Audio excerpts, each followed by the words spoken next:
Hello friends, how are you. आपका दोस्त हेमंत कुमार झा अपने चैनल पर आपका स्वागत करता है। अगर आप मेरे चैनल पर नए हो तो प्लीज़ सब्सक्राइब करना। अगर आपको मेरा वीडियो पसंद आए तो लाइक अवश्य करना। अपने दोस्तों में ज़्यादा से ज़्यादा शेयर अवश्य करना। दोस्त, मेरा आज का टॉपिक त्रिज्यखंड है। आज हम त्रिज्यखंड को इस ढंग से समझेंगे कि हम इसे जीवन भर नहीं भूलेंगे। आज हम लोग त्रिज्यखंड का पूरी तरह से कंसेप्ट क्लियर करेंगे। आज हम लोग त्रिज्यखंड का इस तरह से चटनी बनाएंगे कि हम लोग जीवन भर त्रिज्यखंड को याद रखेंगे। आइए हम लोग समझते हैं कि ये त्रिज्यखंड क्या है। सबसे पहले त्रिज्यखंड को समझते हैं। त्रिज्यखंड क्या है? त्रिज्यखंड को हम लोग अंग्रेजी में सेक्टर बोलते हैं।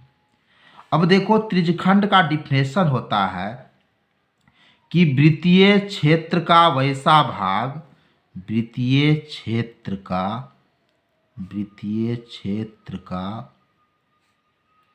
वैसा भाग, वृत्तीय क्षेत्र का वैसा भाग जो दो त्रिज्याओं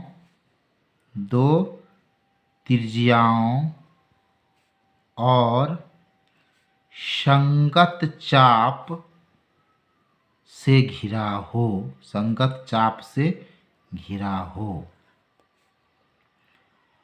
देखो, ये त्रिज्यखंड, ये सेक्टर क्या चीज है? वृत्तीय क्षेत्र का वैसा पार्ट, वैसा भाग जो दो त्रिज्या और संगत चाप से घिरा हो, उसको हम लोग त्रिज्यखंड बोलते हैं। आइए हम फिगर से इसका कंसेप्ट क्लियर करते हैं। यह देखो वृत्त है, यह इसका सेंटर है। हमने इसका नाम ओ रखा। और यह देखो, यह ओ ए और ओ बी दो त्रिज्या है। और ये देखो ए पी बी एक चाप है। तो देखो डिफिनेशन में हमने क्या लिखा? वृत्तीय क्षेत्र का वैसा भाग जो दो त्रिज्या, देखो तो दो त्रिज्या ओ ए है और एक ओ बी है, दो त्रिज्या है, और संगत चाप ये ए पी बी चाप है से घिरा है, तो ये त्रिज्यखंड हुआ। अब देखो, ये तो कौन बन गया ना। अब इसमें ये जो छोटा टुकड़ा है ये लघु त्रिज्यखंड कहलाता है। लघु त्रिज्यखंड। और इधर वाला जो हिस्सा है, ये वाला हिस्सा, ये दीर्घ त्रिज्यखंड कहलाता है। दीर्घ त्रिज्यखंड।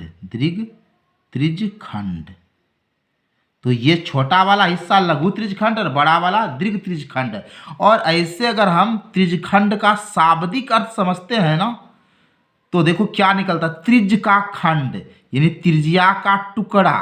त्रिज्या का टुकड़ा मतलब क्या हुआ कि ये दोनों त्रिज्या कितने क्षेत्र को घेर रहा है। तो इसमें देखो, एक छोटे क्षेत्र को घेर रहा है और एक बड़े क्षेत्र को घेर रहा है। जो छोटे क्षेत्र को घेर रहा है वो लघु त्रिज्यखंड है और बड़े क्षेत्र को दीर्घ त्रिज्यखंड। तो इस तरह हम त्रिज्यखंड को समझे।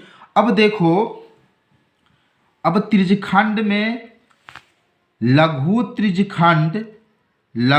त्रिज्यखंड का सूत्र, लघु त्रिज्यखंड का क्षेत्रफल जो होता है ना, वो होता है थीटा बटे 360 गुना पाई आर स्क्वायर। और दीर्घ त्रिज्यखंड का क्षेत्रफल क्या होता है? 360 माइनस थीटा बटे 360 गुना पाई आर स्क्वायर।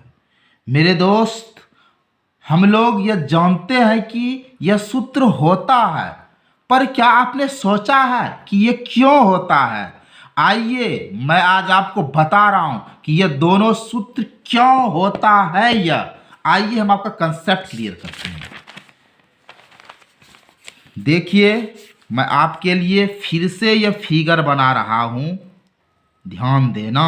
यह सेंटर है वृत्त का और यह इसका त्रिज्या है और ये इसका चाप है ना। देखिए ओ है, यह ए बी है, ये ओ सेंटर है, ये ओ ए और ओ बी इसका रेडियस है, और ये देखिए ए पी बी इसका चाप है, और यह थीटा है, और ये जो छोटा टुकड़ा है ये आपका लघु त्रिज्यखंड है। तो देखो हम इसमें अल्टरनेटिव मेथड का एक एक नियम का प्रयोग करके हम फार्मूला को पा सकते हैं। देखो ये थीटा है हमारा, ये कौन क्या है, थीटा है, थीटा है ना। देखो अगर हमारा एंगल 360 डिग्री का रहेगा तो त्रिज्यखंड का क्षेत्रफल पाई आर स्क्वायर होगा। अगर 360 डिग्री का एंगल बनेगा तो यह त्रिज्यखंड कितना का क्षेत्रफल बनाए, त्रिज्यखंड का क्षेत्रफल क्या हो जाएगा, पाई स्क्वायर हो जाएगा, क्योंकि 360 का मतलब है पूरा वृत्त का होना।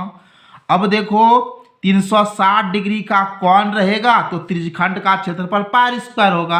अब अगर 1 डिग्री रहेगा तो त्रिज्यखंड का क्षेत्रफल क्या हो जाएगा, पाई स्क्वायर बटे 360 डिग्री। अब सोचो कि यहाँ कोण कितना है, थीटा है। अगर थीटा कोण रहेगा तब क्या हो जाएगा, तो पाई स्क्वायर बटे 360 गुना थीटा होगा।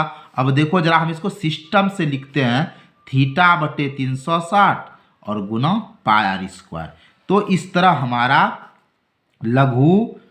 लघु त्रिज्यखंड का क्षेत्रफल निकल गया। लघु त्रिज्यखंड का क्षेत्रफल क्या हुआ, थीटा बटे 360 गुना पाई आर स्क्वायर। देखो अब हम लोग दीर्घ त्रिज्यखंड को समझते हैं कि अगर 360 डिग्री का एंगल है तो त्रिज्यखंड का क्षेत्रफल पाई स्क्वायर होगा। अगर ये 1 डिग्री होगा तो क्या हो जाएगा, पाई स्क्वायर बटे 360 डिग्री। अब जरा सा गौर से देखो एक बात, ये वृत्त है, ये सेंटर है, ये इसका रेडियस है, समझो जरा भाई, ये ओ है, ये ए बी, ये पी, ये देखो ये ओ ए और ये ओ बी त्रिज्या है, ये ए पे बी चाप है, इतना सा थीटा है। तो ये तो मेरा लघु त्रिज्यखंड है, और बाकी इधर जो बचता है ना ये दीर्घ त्रिज्यखंड है।